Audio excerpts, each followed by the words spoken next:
어제 서울 목동에 있는 중학교 교실에서 발생한 부탄가스 폭발 사고. 이 학교를 다니던 중학생이 벌인 일이었습니다. 인터넷에 이 폭발 장면을 올리면서 자신이 한 짓이다라고 댓글까지 달기도 했던 이 중학생. 8시간 반 만에 붙잡혔는데요. 당시 범행 장면을 다시 한번 보시죠. 어제 낮 1시 50분쯤 목동의 한 중학교, 문제 중학생이 방화를 하는 장면입니다. 카메라 렌즈를 교실 안쪽으로 고정을 하더니 교실 한가운데에 불을 놓고 황급히 사라집니다. 이 폭발 충격으로 교실 출입문이 튕겨져 나갔고 교실 유리창과 벽도 크게 파손됐는데요. 다행히 당시 체육 시간으로 교실이 비어 있어 다친 사람은 없었습니다. 수업하고 있다가 경보령이 울리고 나서 담임선생님이 오셔서 사고 났다고 하셔서 밖에 나와가지고 운동장에서 대피해 있었어요. 네, 경찰은 방화 용의자 16살 이모군을 상대로 이 범행 이유 등에 관해 집중적으로 캐물었습니다. 이 군은 2달 전에도 비슷한 범행을 시도했고 이후 2차 범행까지도 준비했던 것으로 드러났습니다. 이 사건 관련한 경찰 수사 속보 취재기자 연결해 알아보겠습니다. 박광열 기자. 예, 박광열입니다. 네, 이 피해자 학생 이모군 또 다른 범행 계획도 갖고 있었다고요? 네, 피해자 16살 이모군은 어젯밤 10시 반쯤 경찰에 붙잡힐 당시 500ml 생수병에 든 휘발유와 폭죽 2개, 라이터를 가지고 있었습니다. 경찰은 이들 물건의 용도에 대해 집중적으로 물었는데요. 이군은 경찰에 검거되지 않을 경우 자신이 다니던 서울 서초동의 중학교와 이웃 학교에도 몰래 들어가 불을 지르려 했다고 진술했습니다. 지금 다니고 있는 서초동 학교에서는 지난 6월에도 한 차례 범행을 준비했다고도 말했습니다. 중학교 남자 화장실에 불을 지르려 했다는 건데요.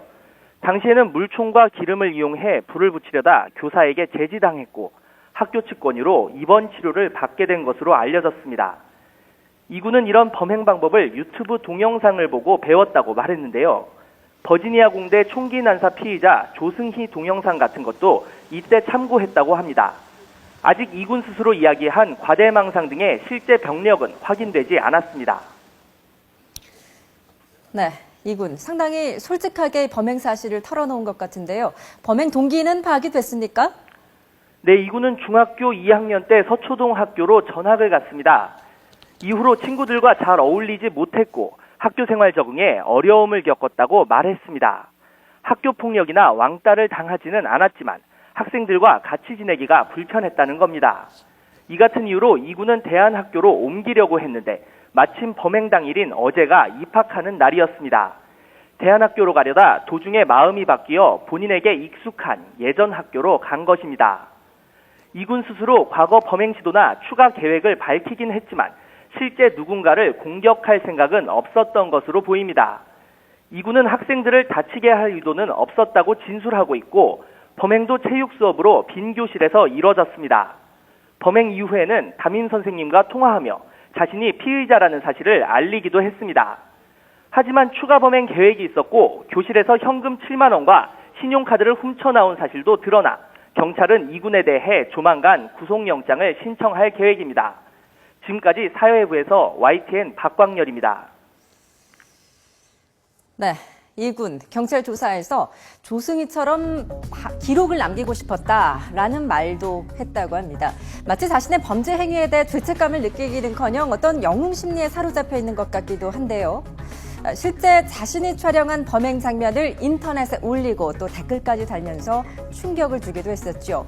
바로 이 장면, 이군이 교실 밖에서 촬영한 영상인데요. 마치 준비하는 듯이 당시 상황을 자세히 묘사하고 있습니다. 엄청나게 큰 폭발음과 함께 학생들이 창문 밖을 내다보고 있습니다. 네, 이군은 이럴 줄 알았으면 부탄가스를 하나 더 갖고 오는 건데 라는 말도 남겼다고 합니다. 이군은 이렇게 영상을 직접 촬영하고 또 인터넷에 올린 뒤에 실시간으로 댓글까지 달았는데 이것이 바로 경찰 수사의 결정적 빌미가 됐습니다. 동영상에 댓글을 단 사람들과 대화를 주고받았는데요. 이제 아까도 말씀드렸듯 모두 실명으로 공개가 됐고 네. 이제 댓글의 내용에 보면 아직 경찰에 붙잡히지 않고 있다. 죽이려는 의도를 갖고 터뜨린 거다. 나는 그 학교에 다니던 학생이다. 이런 내용을 달았고 또 뒤에는 자신이 지하철을 타고 경찰의 추적을 피해 도망가고 있다. 예. 이동한다는 내용까지 댓글로 달았습니다. 경찰은 이 점을 토대로 학생의 신원과 동선을 파악해서 학생을 검거를 할 수 있었습니다. 자, 이런 이군의 행동 어떻게 해석해야 될까요? 경찰은 새로 전학간 학교에 적응을 하지 못한 점, 원만하지 못했던 교우 관계와 학업 스트레스 등을 그 이유로 꼽았는데요. 청소년들이 인터넷 등에서 각종 불법적인 범죄 행위를 너무 쉽게 따라할 수 있는 사회적 환경도 문제라는 지적입니다.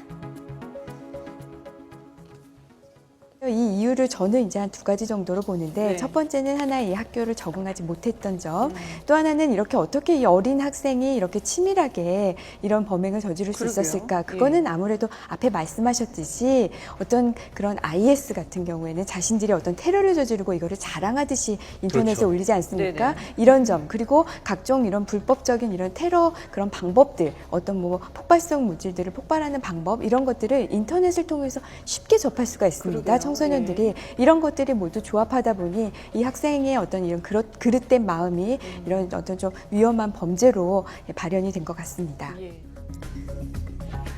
네, 앞서 전해드렸듯이 이군은 실제 이런 범행 방법을 유튜브 동영상 등을 통해 배웠다고 말을 했는데요. 또 다른 모방 범죄 가능성도 있다는 얘기겠죠. 이 밖에도 인터넷에 떠도는 여과되지 않은 테러 수법 등 자극적인 동영상에 다수 노출된 청소년들이 이를 흉내내려는 모방 심리로 범죄를 저질렀을 가능성이 높다고 전문가들은 지적하고 있습니다. 또 다른 모방 범죄가 일어나지 않도록 어떤 특단의 대책 마련이 시급해 보입니다.